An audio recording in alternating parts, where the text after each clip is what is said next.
two writers, one just starting out, the other a bestseller. Join James Blatch and Mark Dawson and their amazing guests as they discuss how you can make a living telling stories. There's never been a better time to be a writer. Hello and welcome back to the Self-Publishing Formula Podcast with Mark and James. Good morning, Mark. How are you doing?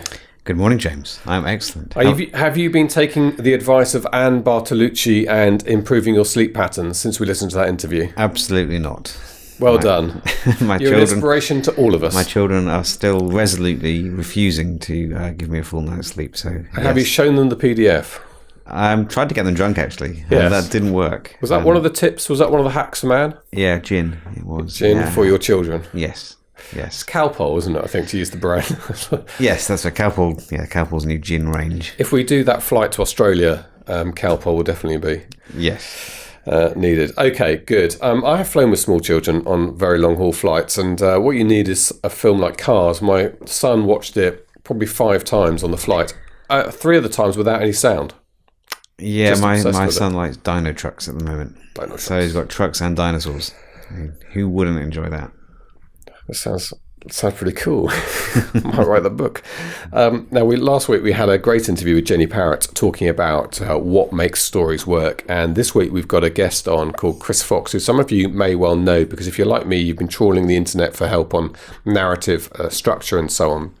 And Chris does very good bite-sized chunk, sort of 10-minute or so YouTube videos on how to plot books out and how to write stories and narrative. And he's a good teacher, a great attention to detail. And we've got an interview with Chris coming up. He's got a new book which is all about really making the most of your back catalogue, of breathing new life into your previously released books.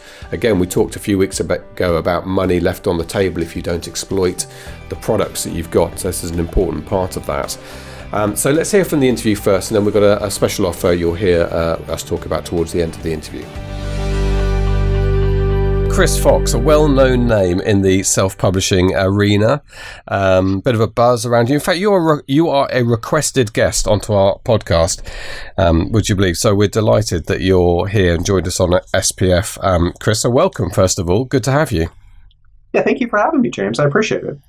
We're going to talk about a few different things, but I think one of the, first of all, we should set the scene in terms of your background. So I don't know if you want to talk a little bit about your fiction writing, and then we'll talk more specifically about the help for authors on your non-fiction side. So you as a fiction writer, what's your background, Chris? So I've been doing this for a very long time. I started as a young kid, 6, 7 years old, writing stories.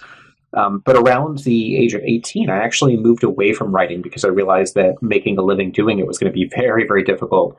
And so instead I went into technology. I spent a lot of years doing different types of that, everything from IT work to programming.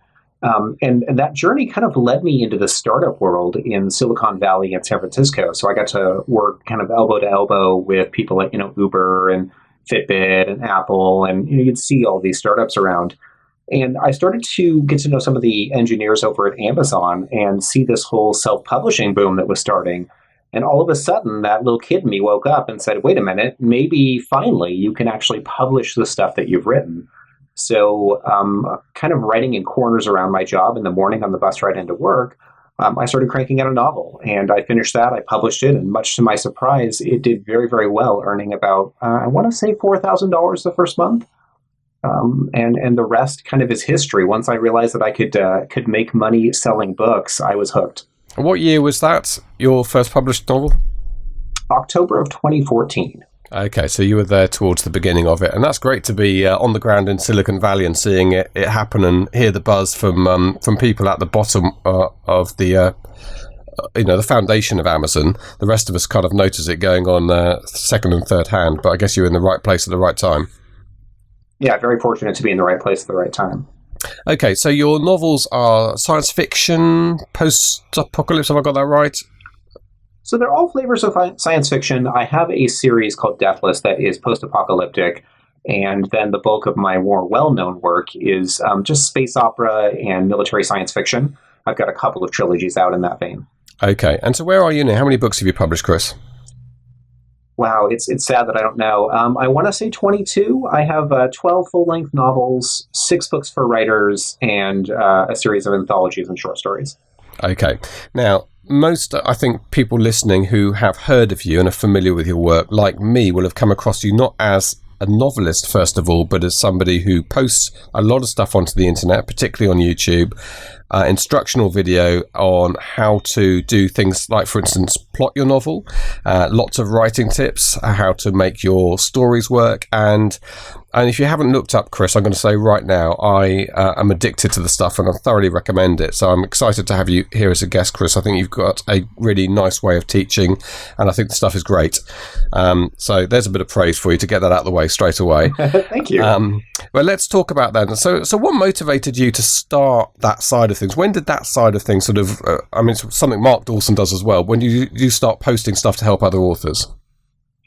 From the very beginning. So within a couple of weeks of publishing my first novel, I made a thread over at Kboards and I explained what I had done for my launch, how I had sold the copies that I'd sold, which wasn't a ton, but it was enough that people kind of paid attention. And then some of the more senior members of the community, Mark included, came over and started offering me advice. So they said, well, maybe if you tweak this, if you change your blurb like this, and you get better typography on your cover, you'll see improvements in sales.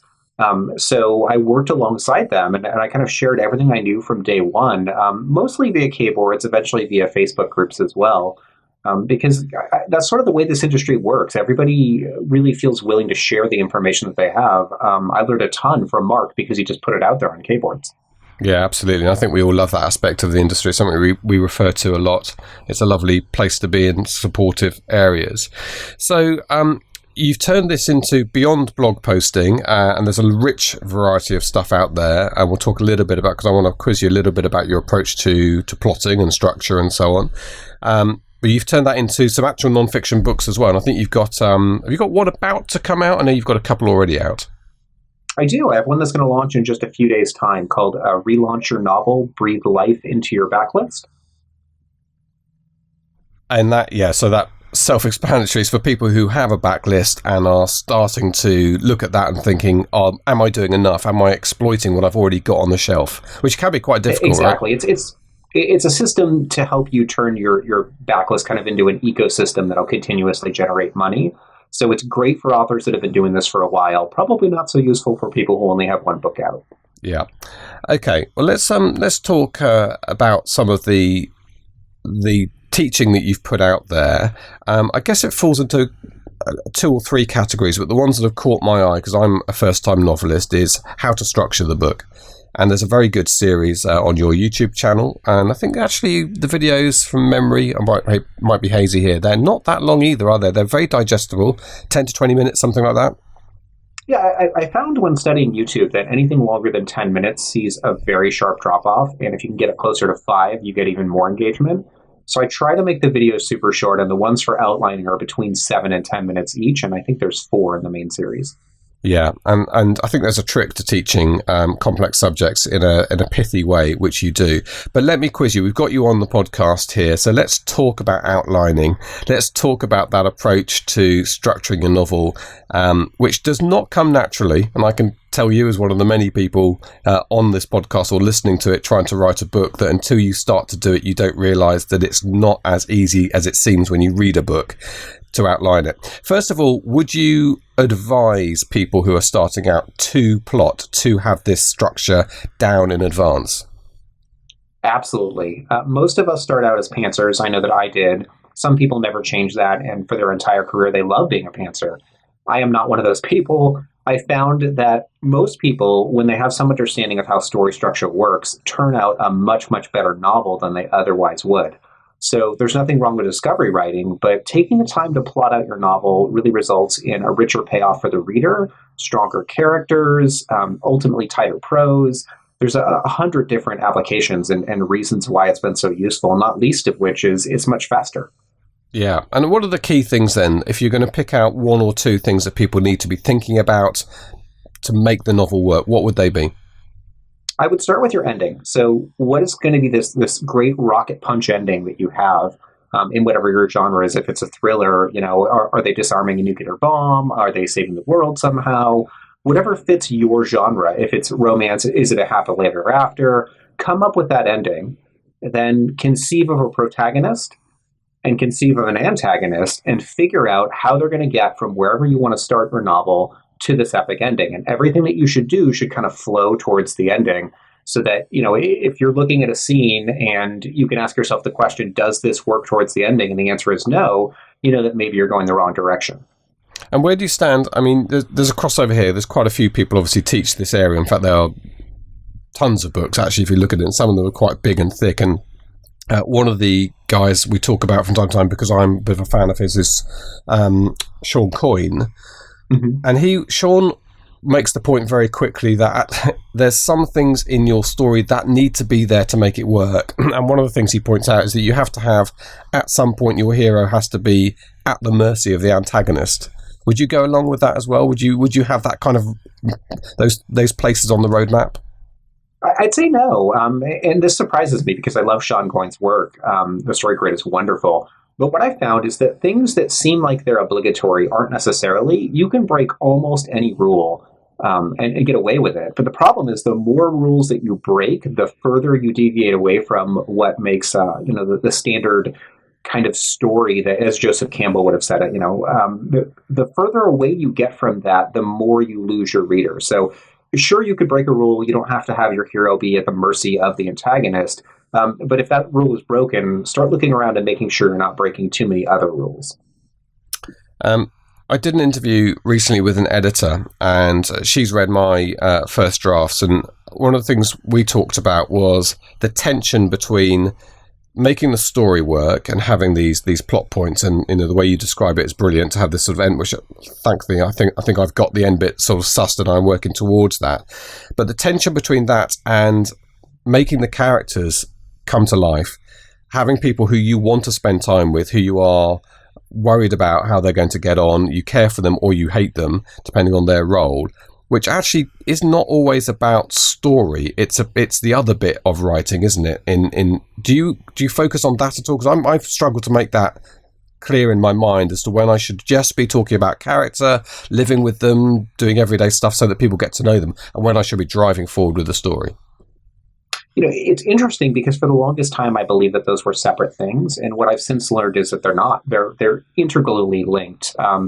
Dan Harmon has something called the Story Circle. He's got a great blog post about it. There's a bunch of videos on YouTube, mine included, explaining how it works. But basically, he took Joseph Campbell's work on the 3-act structure and the monomyth and broke it down into a system that you can use to tell a story. And that storytelling system is all about how is this character going to change and evolve through the course of the story, so it welds the character arc tightly into the plot arc. And I found that once you have those two kind of working in tandem, your stories are just naturally better. Okay, so you'll have an opportunity as you're naturally writing that story to bring out the character and the sort of things that my editor's looking for me to do in my book. Okay, so the other thing I noticed from, I think you also are an advocate of writing, an approach to writing that generates good productivity. Is it 5,000 words an hour? Is that your... That was my book, yeah. That was your book, that's right, yeah. So 5,000 words an hour, which frankly sounds a bit of a tall order for me, especially in my hectic life at the moment. But talk to me a little bit about your approach to productivity then. So obviously that's a clickbaity title. Very few people hit 5,000 words per hour. It's sort of a quest. My current words per hour, and this is after years of work, is about 3,600. So it's difficult to strive for that. But what I learned early on, only having an hour a day to write, is that if you want to produce an entire novel, you need to get very, very efficient in how you utilize that hour. So I started doing things like blocking out distractions, putting on appropriate mood music, learning sort of what I was going to accomplish with the scene before I sat down to write it. So I had some idea of what I was doing instead of just staring at a blank page and trying to figure out the plot. And then I got in the habit every single day of sitting down in the same place at the same time and forcing myself to write against a clock. So I'd set a timer and I would conduct a writing sprint. Let's say 10 minutes is a good length. You write for 10 minutes, full tilt. You don't stop. You don't go back. You don't edit. You just get words down on the page. And then at the end, you can take a look at that. You go back and start editing and cleaning it up. But what you're doing is entering something that they call flow state. It's something that neuroscience has studied very closely. It's I believe, the theta state of the brain. And it's where creatives go when they're working. And your whole goal here is to get to a point where you're able to trigger that on command. So efficiency for me is really just a vehicle to get into the best creative space so I can churn out really good words very quickly. So this is not just about the physical surroundings and being in the right, the mood, music, and so on. And we all use different things for that, but also having a very clear idea of what writing you're going to be doing, which I guess draws us back to a clear outline. Exactly. And if you're not an outliner, that's fine. If you have a paragraph about the scene, really what you need to know going into that scene is the point of view character. You need to be inside their head, obviously. And you have to understand not just their motivation, but the motivation of every character in that scene. If you know why everybody's there and how they're going to react to whatever bombshell you're going to drop in that scene, the story almost writes itself. You start, really putting down dialogue in the voices that these characters would use, so long as you understand what makes them unique and sort of what drives them.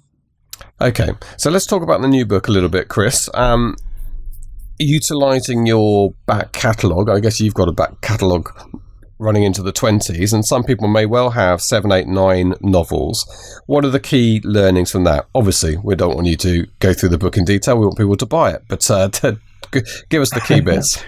Yeah, I can break down the key bits. So the number one thing for me that I've learned over the last year is the power of an exponential backlist. As your list gets bigger, it becomes more profitable for you to do things like advertising. So to give you an example, my Death List series has 4 complete novels.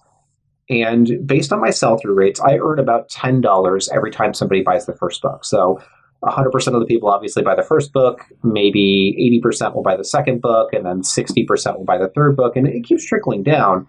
But if you know all those numbers and you realize how much you're able to make from the series as a whole, it changes the way you approach advertising. So you look at like Mark's course, for example, and what it teaches you about advertising. You need to make sure that you have a positive return on investment. The more books that you have, the easier it is for you to get that positive return on investment. So really what I'm trying to do is focus on targeting the books that are going to sell the best and that are going to drive people through the rest of the catalog. Usually that's going to be first in series. In some cases, it's just books that are more popular. So for example, in my writing series, 5,000 words per hour, Right to Market, and Six Figure Author are the most popular. And so that's where most of the advertising dollars go.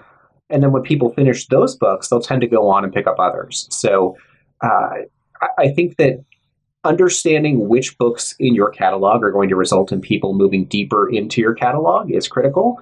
And you're able to kind of funnel your resources to maximize that effect, if that makes sense. Yeah, it does. And it's something that Mark is very hot on as well, that understanding the value of a subscriber, understanding the value of a sale, and not just seeing it, as you say, buying that one book, but understanding that over time, as a percentage, the buy-through rates are going to be something you need to take into account. Otherwise, as you say, when you sit there thinking, shall I spend $500 on advertising this month, you're not making the decision on the right basis if you don't understand the value of bringing in new readers and new purchase of a single book. Exactly. I feel like people need a system to track that. And once you understand how the numbers line up and you can see, okay, I've spent $3,000 over the life of this book promoting it and for the cover and the editing, and I've earned $2,600. So I'm actually $400 on the whole on this book. It really helps you to understand which of your books are worth promoting and which you should let kind of fall by the wayside. How do you cope with the thing that a lot of authors will find difficult, which is to differentiate your day from writing, where you're passionate about how you've planned your book and how you're writing it and your characters, and where you take a cold, hard commercial look at your inventory and make decisions on your products? I think that division is really critical. You definitely need to sort of wear different hats at different times. Rapidly switching back and forth between them will mean you don't do either very well.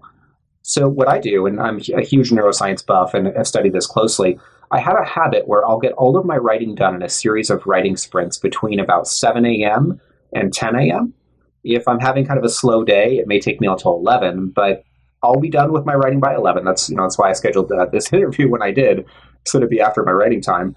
And then I'll go to lunch. And when I come back from lunch, all of a sudden I put on a different hat. And for the rest of the day, it's about business. So first half of the day is creative. Second half of the day is business. And if any part of the day gets dropped, it's inevitably the business side, not the creative side. To me, that's more important, and I want to make sure I get that done first. Yeah, obviously you need the products, don't you? Otherwise, there's no point in doing the business later. What part do you enjoy the most? Do you enjoy writing a new novel and sticking it out there, or do you enjoy the interaction with other authors and getting some feedback on the teaching that you do? I enjoy all of it in differing amounts depending on, what my current mood, I suppose. But consistently, the most fun for me is being in a make-believe world and writing. If I could sit in a room and do nothing but that, if I was independently wealthy and it no longer mattered, I'd still do it. And I'd still publish my stories just because I want to entertain people. So absolutely, the writing and the creating is the most fun for me. You seem to be quite a productive guy, Chris. I mean, obviously, I think that's possibly my wife sneezing in the background, people hearing that. You have an approach to productivity. Would you describe yourself as a workaholic, or do you do a normal amount, kind of just a normal working day that you put in there? I'm just trying to work out whether somebody listening to this can think, well, this is unrealistic because of the amount of work Chris puts into it. Yeah. That's a good question. I tend to be a workaholic, I think. So that is a fair way to describe me. Before doing this, I worked, 60 to 8 hour weeks at startups. I do it, though, because I'm passionate about, because I really enjoy what I'm doing. And I also don't think that you need to really do this obsessively to do it well. If you can carve out an hour a day just to do some work, if you get one 500-word sprint in a day and you do one thing towards marketing, you're eventually going to find some of the success that you're after. So I think I get there a little faster than most people because I am obsessive and I do put so much time into it. And I think a lot about how I can optimize it constantly. But that's not really necessary. There's a whole bunch of different paths to get here. And if your path is to take the more meandering trail of the mountain because you enjoy the scenery, then absolutely do that and don't feel like you have to push harder than you are. Yeah. Just a couple of more technical questions before we wrap up. Chris, do you have a particular, do you advise a particular use of software for writing? Obviously, Scrivener comes to mind in the way that you talk about plotting. And do you have a particular way of writing that you find works for you that you'd advise that others try? I absolutely love Scrivener. It works wonderfully. It's now available on iOS, so if you have an iPhone or an iPad, you can make notes on the go in your manuscript, which I really enjoy. So it's wonderful for writing. I found that as far as formatting and publishing, Scrivener's got some drawbacks. I've had a lot of issues where readers on certain devices will complain they're seeing some weird fonts. So in the end, I started using Vellum for my formatting. It really makes things a breeze. It's expensive. It's a couple $100, but if you've got a Mac, and if you're willing to put the money out there, it makes your life so much easier. Yeah, we're within SPF. We are a Scrivener Vellum combination people as well at the moment. I think they're top two. And in terms of writing, you talked a little bit about mood music and so on. Can you just describe your setup in a little bit more detail? Yeah, one of the rewards that I give to myself right before starting a book is I sit down and I make some emotional playlists for that book based on the plot, so that I'll have 4 or 5 playlists that I can put on at the drop of a hat if I need to feel happy or I need to feel sad or it's going to be a triumphant scene. And then I play those based on what I'm writing. So I'm always switching these tracks out as I'm starting a new writing sprint. And I'll just sit down, reread the chapter notes of what I'm about to write, sort of try to get into the head of the main protagonist, and then I'm off to the races. But that music is very important. A lot of people use something like Brain FM, but you're really trying to neutralize distractions, and non-vocal music can do that very, very well. Yeah, great. I love Brain FM. Now, Chris, we talked about people buying your book, but I think you're actually going to do a giveaway for our listeners. Yeah, absolutely. People can try it for free and see what they think. Okay, so this is the new book, or 5,000 words? Yeah, so relaunch your novel. So this would be a copy of the brand new book. Relaunch your novel, a free copy of the brand new book, Relaunch Your Novel. And the way to get that, quite simply, just visit selfpublishingformula.com/Chris Fox. So selfpublishingformula.com/Chris Fox. And Fox isn't spelt with 3 X's or anything like the celebrity version, and Chris is spelt CH. So all normal, and you will get. That's very generous of you, Chris. Thank you very much indeed. And I know our listeners, I know there are fans of yours out there, and I am one of them. So we're delighted to hear from the horse's mouth today. And I will continue to watch your blog post. It was a good one this week, actually. I'm trying to remember now. It talked about prompting the questions in the mind of the reader. which I found great. Right, making every word count. And you came up with possibly the greatest opening couple of lines of a novel that I could have thought of.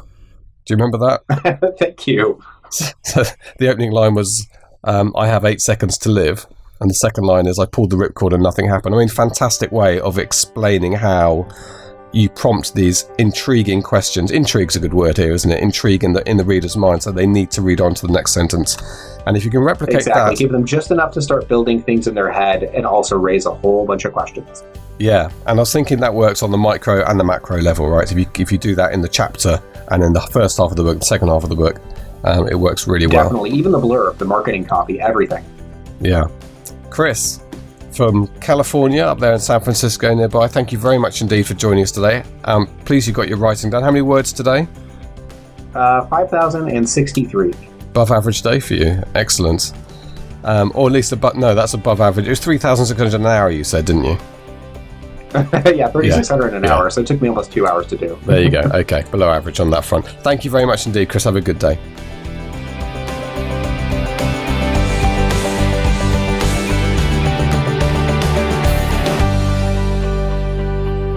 So Chris, some very good advice from Chris, and a chance to have the book for free, which is Relaunch Your Book, I think it's called, or something like that.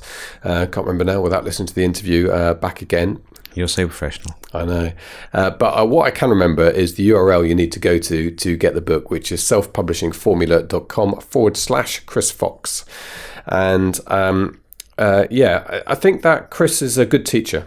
Definitely. Yeah, he is. Chris has been, he published his first author help book a couple of years ago, I guess, and has had 3 or 4 since then, and lots of fiction as well. And one of the things that Chris did, which was quite impressive, was he wrote a novel in a month with the intention of basically live blogging it with YouTube videos, and then launched it and intended to keep it in the top 500 or something along those lines for as long as he could. And he not only wrote the book, he did manage to achieve those aims. And he is a smart guy. He has a data background, as you discussed. And that's enabled him to look at things like the algorithm and some potential ways to make the algorithm more effective, approaching it from almost a perfect place of mind in the sense of understanding how data works and how one set of data might interact with another set of data to make the algorithm work more efficiently on your behalf. And all of that kind of stuff is very useful. You've got to be able to at least understand the basics of how Amazon markets your books, and it's all automatic, it's all machine learning driven by computers. There's not that much merchandising going on with Amazon, and someone like Chris is a really good teacher to help people understand how that all fits together. Yeah, he's a perfect storm of somebody who's creative and wants to write and is in Silicon Valley and connected into and excited by the sort of technological changes. And so naturally the result is somebody who writes books and sells them well. Yeah, and that's how the industry is moving these days. I mean, you need to be able to, you need to have both parts of the equation handled. So you've got to be able to write, first of all, that kind of goes without saying. And then you've got to be either of the mindset like Chris to do this kind of stuff yourself, or at least willing to learn from people like him and also from people like us to maximize your odds of riding the algorithm on a place like Amazon, and also to a lesser extent the other stores are dependent to greater or lesser degrees on that kind of automatic marketing.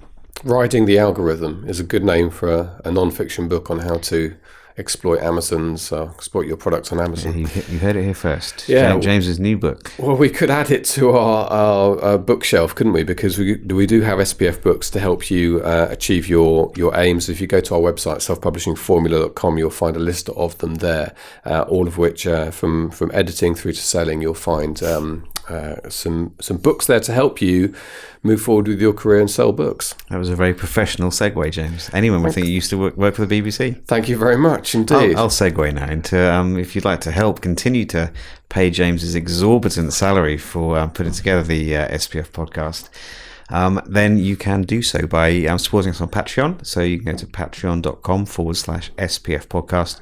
3 levels of support from $1 to $3 a show, and lots of different benefits and bonuses will accrue to you depending on how you get involved. But we are very grateful for all support at whatever level you feel comfortable. It really makes a difference and demonstrates to us that you like our Friday wittering, and you'd like us to continue to witter ad infinitum. Yeah. We could do this forever. We could just basically sit here and witter. We could.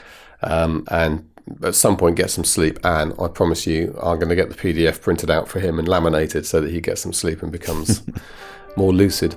Okay, that's great. We're into autumn, busy time ahead, I think, for all of us. It's a busy time online as well. I hope you had some good marketing success over the summer. It tends to be a little bit cheaper to get your clicks and your impressions in the summer. Going to be tougher probably in the autumn, normally is, but it's more important than ever to understand how to optimize those campaigns, some of the areas that we're going to be covering as we approach the busy time in autumn. Right. I think that's it. Have a great week writing and a great week selling, and we will speak to you again on Friday. Goodbye. You've been listening to the Self-Publishing Formula podcast. Visit us at selfpublishingformula.com for more information, show notes, and links on today's topics. You can also sign up for our free video series on using Facebook ads to grow your mailing list. If you've enjoyed the show, please consider leaving us a review on iTunes. We'll see you next time.